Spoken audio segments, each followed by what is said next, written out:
Gather the children, especially Ponyo. Family photo. Family photo. Here's Ponyo. Just you, me, and our 800 fish babies.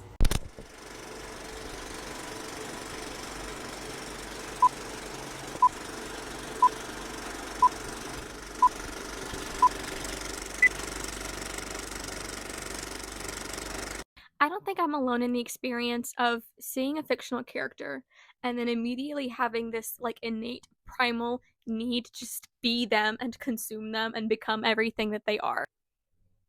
I hope I'm not the only one. I get that feeling more frequently than I care to admit, and one of these characters I get the feeling about is Ponyo's mom, Granmamare. Granted, I feel this way about a lot of Studio Ghibli characters. They're just so special to me, and I think that that's one reason the films are so popular. They just, something in them connects with something in you. I don't know what it is. Something really exciting about this particular instance, though, is it wasn't just me who's going to be cosplaying this character. I had two other friends kind of get in cahoots with me, and we decided to cosplay Ponyo's entire family. The assignments were my friend Nico as Fujimoto, me as Granmamare, and then our friend Kennedy as Ponyo herself. One thing I really like to do when I cosplay is to film the process of me making it. When people compete with cosplays, they have something called build books, and it basically is just kind of a list with photos and fabric samples, etc., of their building process to show the judges, hey, this is the work I did on this cosplay. I like doing that, but film is one of my favorite medias, and so I really like to do that with cosplay. So this video is going to be like my build book. I'm going to take you through the creation process, wig, at the convention, and reveal, and all that good stuff. This was a really fun creation process, but looking back at the footage is really funny to me because I look really dead and exhausted most of the time. I promise I had a good time making this, and I had an even better time wearing it. So come along with me and watch as I make one of my new most favorite cosplays. See what I mean? I look awful here. What was going on? This is a vintage dress I thrifted. I think it's from the 70s, but I'm not quite sure. That's just what the construction makes me think. But I love the color and the shape of it, and it really gave me Granmamare vibes, so this is the dress I went with, and then I used as the base for my cosplay. I also thrifted this fabric years ago. I've had this for probably like 5 or 6 years. I've just been saving it for the perfect opportunity, which was apparently right now. The color matched so well, and just the pattern and the sheerness. Oh, it's so good. It's so good. I just gotta show you how sweet this is. All like the little detail of the lace under the fabric. Come on. And then the little bow. So cute. I ended up adding another little bow on the shoulder because I was so obsessed. And right here, I'm just measuring around the armpit and the shoulder so that I can tack on that extra fabric and have it flowing like a train down from the back and the front, because I really wanted it to look like I was dressed in water. So this is just me getting the measurements for that. And then, just seriously very loosely, going off of the measurements I had taken, because I don't like doing math, I just cut out all the pieces I needed. It ended up being about 4 in total, I believe. Oh yeah, very professional. My fabric weight's there. Whole bunch of books. No better fabric weights. Except maybe fabric weights that are created for that exact purpose, I guess. Oh, wow. Wow. Boy, oh boy, this is riveting stuff, I tell ya. Okay, moving on. What I'm doing here is I'm sewing fishing line into the hem. I followed Hack's tutorial for this. It really gives this light fabric a really flowy edge, and again, I just really wanted it to look like I was just wearing water, and it really worked. It did its job pretty well. This is not the best example shot here, but it gave it some really nice movement and some visual interest. So it took forever, but I think it was the right choice for sure. And I did this for the front pieces and for the train. Oh, okay, so a little bit of wig styling here. This took forever. This wig was so long, and brushing it and crimping it and that whole process destroyed me, actually. I got such a bad cramp in my hand that has not gone away. I was torn between crimping it and not because, it was just so much hair, but crimping it was the best move. And I didn't crimp all of it. I just crimped the underlayer and left the upper layer uncrimped. And I think that really, really helped with tangling. So it was a nightmare, but it was definitely the right move. And back to the dress, I've already finished sewing the fishing line into the hems. And what I'm doing here is I'm just tacking the front pieces onto the dress. You can see I've got the sleeves kind of constructed. I just have the sleeves tacked on though. And I did hand sew the sleeves and the train and the front pieces on by hand. I could have done it with a machine, but the fabric was so light and there was so much of it. I just took the safer route and did it by hand. Maybe in the future I'll go in and do it with the machine just really, really quick. But I was more comfortable doing it by hand at this point in time. I'm not really sure why this clip has an Instagram filter on it. I think because I just recorded this clip to send to my friends and forgot to record it for the video. But this is just me showing off where I have it sewn on. I was so excited about how it looked because I thought it looked fantastic.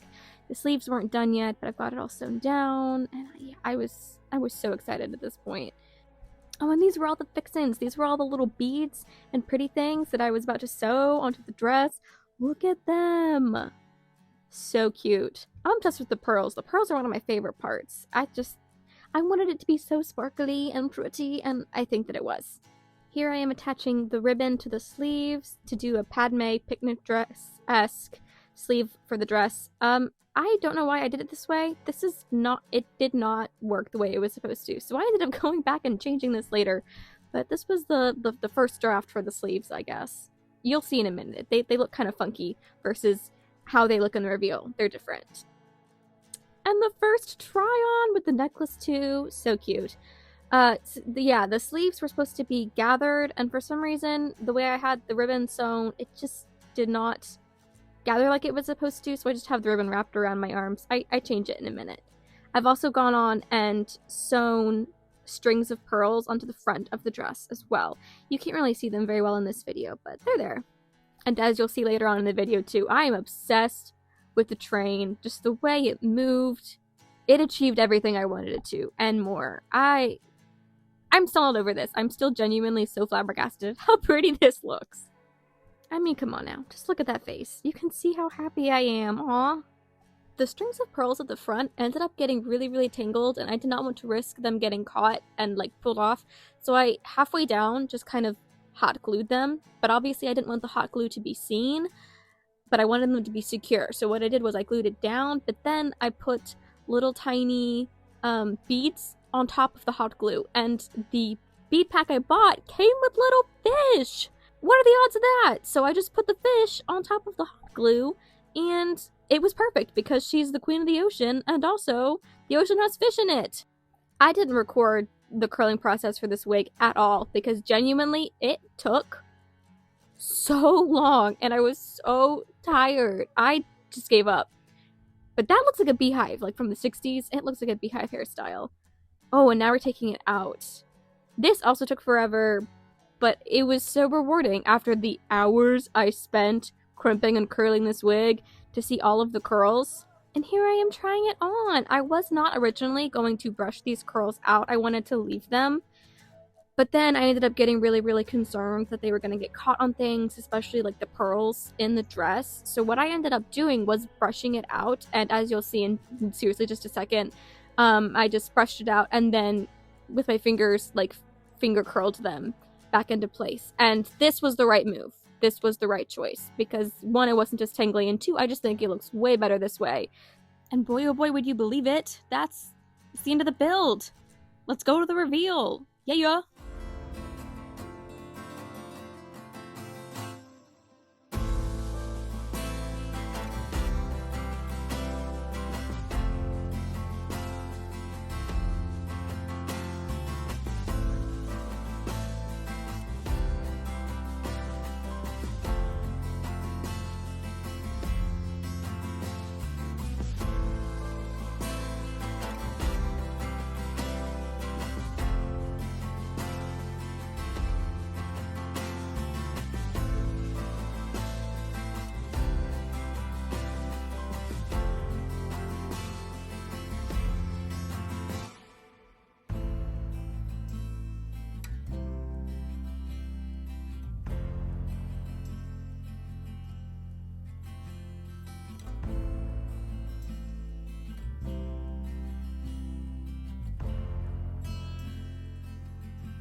Granmamare.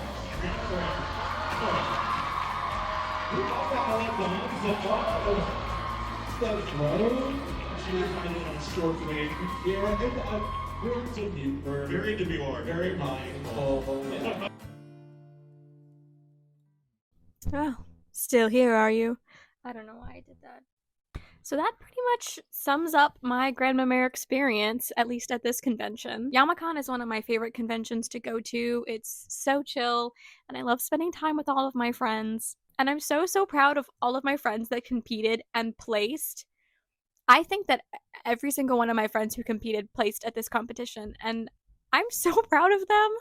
All in all, this was a really fun project, and I'm so grateful that I have friends that want to do this with me and indulge my crazy ideas and who are willing to go even further and who are just really excited about the things I do, like I'm excited about the things they do. But thank you so much for watching. If you've made it this far, these are my favorite kind of silly little antics to get up to, so if that's your thing, maybe consider sticking around and subscribing. One of my resolutions for the new year is to get on a really consistent posting schedule. So yeah, we'll see what that looks like. Thank you and good night.